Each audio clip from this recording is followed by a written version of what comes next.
Hello guys, back to my channel Madhumita অফিসিয়ালে তোমাদের কিন্তু আরও একবার স্বাগত জানাই। তো তোমরা দেখতেই পাচ্ছ এখানে আমি কিন্তু ট্রান্সলেশন করে জামা চেঞ্জ করে নিলাম, কারণ আজকে হচ্ছে আমাদের এখানে চড়ক পুজো। আর চড়ক পুজো দেখতে কিন্তু ভালো লাগে, যেমন ভালো লাগে তেমন কিন্তু ভয়ও লাগে। তো যাই হোক, এই জামাটা কিন্তু আমি নতুন কিনেছি, কেমন লাগছে আমাকে পরে অবশ্যই কমেন্ট করে জানিও।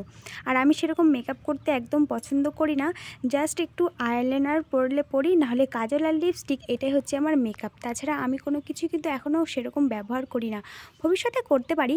তো যাই হোক, এখন কিন্তু আমি যাব মাসিদের বাড়ি, কারণ আমি যাব মাসিদের সঙ্গে। আর বাবা আগেই চলে গেছে, কারণ আমাদের বাড়ির পাশেই হয়, তো তার জন্য বাবা আগেই চলে গেছে। বাবা আমাকে নিয়ে যেতে চেয়েছিল, কিন্তু আমি বলেছিলাম যে থাক, আমি মাসিদের সঙ্গে যাব।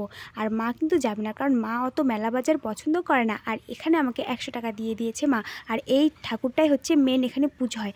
তারপরে কিন্তু পাশে গিয়ে সেই চড়ক মেলাটা ঘোরায়, না হলে তো সেখানে জায়গাই হবে না। চড়ক মেলার জন্য কিন্তু বড় জায়গা প্রয়োজন, বড় জায়গা ছাড়া কিন্তু হয় না, কারণ সেই যে লোকটাকে ঘোরায় ওটার জন্য কিন্তু অনেক বড় জায়গা লাগে, না হলে কিন্তু হবেই না।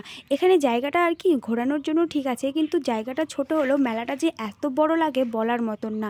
প্রচুর ভিড় হয়, প্রচুর। আর প্রতিবার কিন্তু বিকেলেই ঘোরায়, কিন্তু এইবার যে কি হয়েছে বলার মতন না। সন্ধ্যা পার হয়ে যাচ্ছে, 7টা বেঁচে যাচ্ছে, তবুও কিন্তু ঘোরানোর কোনো নামগন্ধই নেই। আর এই যে মেলা দেখতে পাচ্ছ, কত জিনিসপত্র এসেছে, কিন্তু আমি আর মাসি বলতে কেউ আমরা মেলাতে ঢুকিনি, কারণ মাসিরা আমাকে নিয়েই যায়নি, মাসিও যায়নি, আমরাও যাইনি। খালি জাস্ট আমরা মেলাটাতে এসেছি, ঠাকুরটা দেখেছি, ঘুরিয়েছি, আর খেয়েছি, আর বাড়িতে নিয়ে চলে গেছি। আর মেলায় যে কী আসছে না আসে সেটা আমি বলতেই পারবো না, কারণ আমাকে তো নিয়েই যাওয়া হয়নি। আর দেখো, একদম বেলাটা ডুবো ডুবো চলে এসেছে, তবুও কিন্তু এখনও কোনো খোঁজ পাত্তাই নেই। এই টাইমটাতেই কিন্তু ঘোরানো হয়, তার জন্য কি করবো, পা ব্যথা ধরে গেছে, তাই না আমি আর মাসি কিন্তু একদম মাটিতে বসে পড়েছি, কখন আসবে তার অপেক্ষায়। আর এই দেখো, লোকজন তো একদম ভর্তি হয়ে গেছে। তো ভেবেছিলাম যে আরও মনে হয় দেরি হবে, তারপর দেখছি না, লোকটাকে কেবল নিয়ে আসছে যাকে ঘোরাবে। আর এই দেখো, নিয়ে আসার সঙ্গে সঙ্গে লোকজন একদম সেখানে ভর্তি হয়ে গেল। যারা হয়তো দোকানে জিনিসপত্র কিনছিল তারাও হয়তো চলে এসেছে।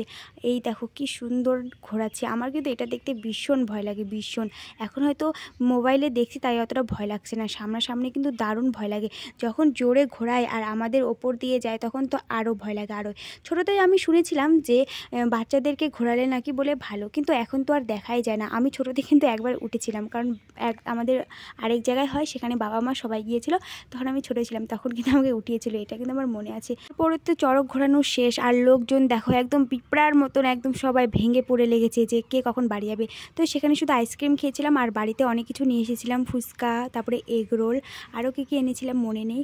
তো মা যায়নি বলে মায়ের জন্য এনেছি, আর জিলিপি এনেছিলাম, মাসি এঁকে নিতে বলছিলাম। তো কেমন লাগলো ভিডিওটা অবশ্যই কমেন্ট করে জানিও, নেক্সট ভিডিও অপেক্ষা করো।